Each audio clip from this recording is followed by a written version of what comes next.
अस्सलाम वालेकुम नाज़रीन, मैं हूं इब्राहिम कुंबर। आज हम बात करेंगे तहरीक लब्बैक पाकिस्तान के सरबराह मौलवी खादिम हुसैन रिजवी की सरबराही में जो फैज़ाबाद के मकाम पर धरना दिया गया है उस पर और उससे जुड़े बाकी मामलात पे। मौलवी खादिम हुसैन रिजवी ने इस बार भी फैज़ाबाद के मकाम को मुंतखब किया है धरने के लिए और उस धरने की वजह से इस्लामाबाद और रावलपिंडी के जो रवाबित हैं, जो कम्युनिकेशन है, वो मुनक़ता हो चुकी है। इस्लामाबाद और रावलपिंडी के जो रहायशी हैं वो मुसीबतों को झेल रहे हैं इस धरने की वजह से, क्योंकि मोबाइल सर्विस 2 दिनों से बंद कर दी गई थी।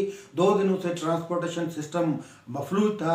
2 दिनों से दोनों शहरों के जो शहरी थे वो मुश्किलात का सामना कर रहे थे और 2 दिनों के बाद हुकूमत को ख्याल आया कि मौलवी खादिम हुसैन रिजवी से बातचीत की जाए। फ्रांस के गुस्ताखाना खाकों के खिलाफ इस एहतजाज में मौलवी खादिम हुसैन रिजवी का मुतालबा यही था कि पाकिस्तान में फ्रांस के जो सफ़ीर हैं उनको मुल्क बदर किया जाए। उसके बाद एक टीम को टास्क दिया गया मौलवी खादिम हुसैन रिजवी से बातचीत करने के लिए और उसकी सरबराही मजहबी मामलात के वफाकी वजीर नूरुल हक कादरी कह रहे थे, जिन्होंने एहतजाज की सरबराही यानी मौलवी खादिम हुसैन से बातचीत की।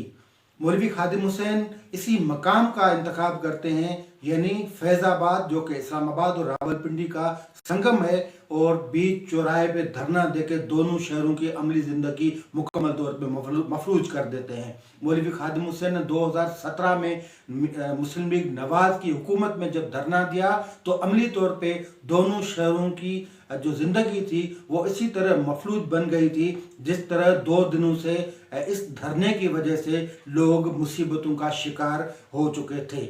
उस धरने के दौरान मौलवी खादिम हुसैन का सबसे बड़ा मुतालबा हुक्मरानों के इस्तीफ़ा का था, लेकिन आखिर में वो कानून के उस दिनों के वज़ीर जाहिद हामिद थे, उनके इस्तीफ़ा पे राज़ी हो गए थे और उनको जब वो इस्तीफ़ा मौसूल हुआ तो वो पैसे लेके वापस चले गए थे। मौलवी खादिम हुसैन रिजवी के उस धरने से जुड़ी और भी बातें हम आपको बताएंगे और उससे पहले कि इस धरने के हवाले से मौलवी खादिम हुसैन से जो बातचीत हुई है उसमें भी वो आखिर दम तक वो राज़ी हुए कि ये धरना लपेट के वापस लाहौर चले जाएं। 2017 के धरने में जब ये धरना हुआ तो सुप्रीम कोर्ट के 2 रुकनी बेंच ने उसका नोटिस लिया था और उसका एक अजीमुल शान फैसला भी आया था जिसको जस्टिस काजी फायद ईसा ने तहरीर किया था।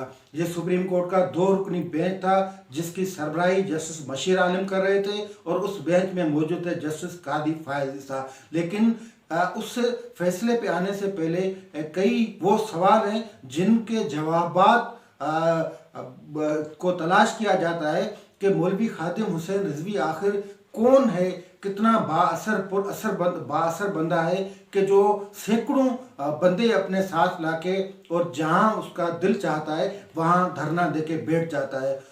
सवाल ये उठता है कि मौलवी खादिम हुसैन का स्पॉन्सर कौन है। इससे ही जुड़ा एक सवाल है कि जो धरनों में लाए गए हज़ारों लोगों की जो उनको खाना पहुंचाने का काम कौन करता है, उस धरने को स्पॉन्सर कौन करता है, उनको सहूलतकारी का जो किरदार है वो कौन अदा करता है। ये ऐसे सवाल हैं जिनके जवाबात जो हैं वो अभी तक नहीं मिल सके। कुछ सवालात के जवाबात सुप्रीम कोर्ट के उस फैसले में ज़रूर मिले, लेकिन उस फैसले के संगीन तरीन नताइज सामने आए।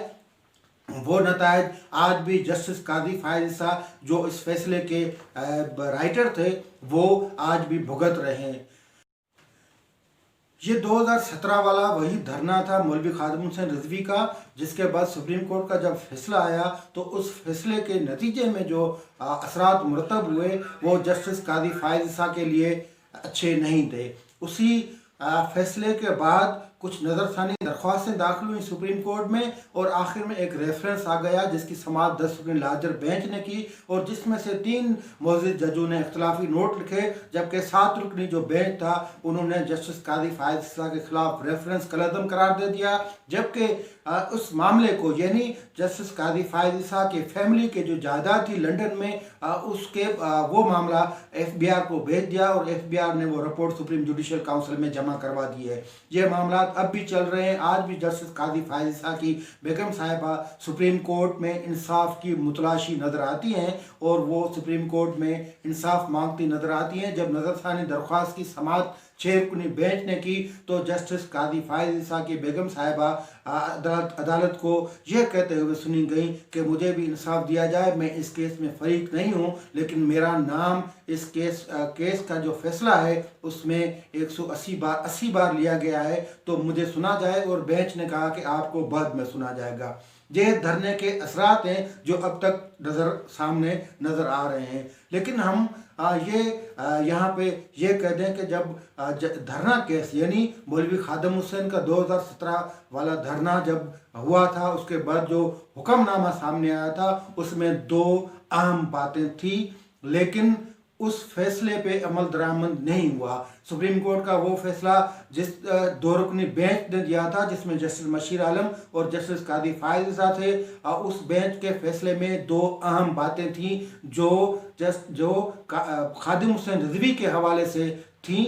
एक तो तहरीक लब्बैक पाकिस्तान की जो फंडिंग थी, उस फंडिंग पे सुप्रीम कोर्ट ने सवालात उठाए थे और इलेक्शन कमीशन को हुक्म दिया था कि उन फंडिंग की पड़ताल की जाए, स्क्रूटनी की जाए, ऑडिट की जाए। लेकिन सुप्रीम कोर्ट के उस फैसले पे उस तरह अमल, उसके रूह के मुताबिक अमल नहीं हुआ और न कोई ऑडिट हुई, न कोई उसकी रिपोर्ट जो सुप्रीम कोर्ट में पेश की गई।